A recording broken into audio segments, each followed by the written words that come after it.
I am truly honored and humbled to be speaking here today. For as long as I can remember, I wanted to serve my country.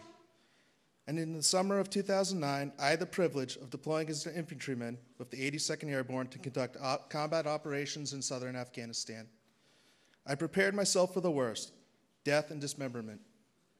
On April 24th, 2010, I stepped on an improvised explosive device that caused life-altering injuries.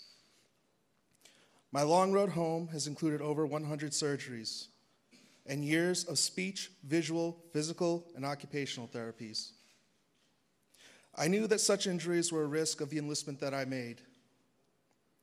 What I was not prepared for was coming home to a broken VA system.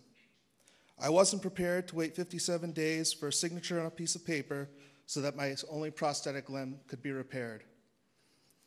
I wasn't prepared to be asked to make a 3-hour round trip so that just last year they could check to see if I still had my serious combat injuries.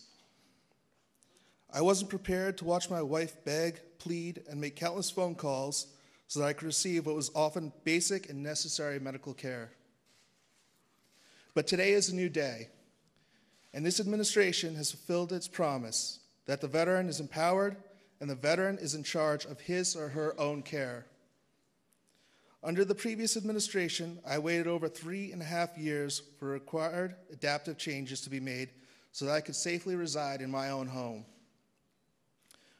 Under President Trump, with the assistance of Secretary Shulkin, these changes were made within weeks. Today, our President, Donald Trump, will sign this important bill into law that will ensure real accountability for our nation's veterans.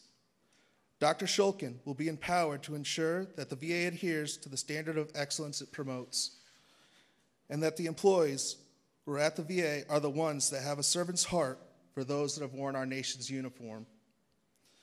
The most difficult part of my war injuries were coming home to such a broken system.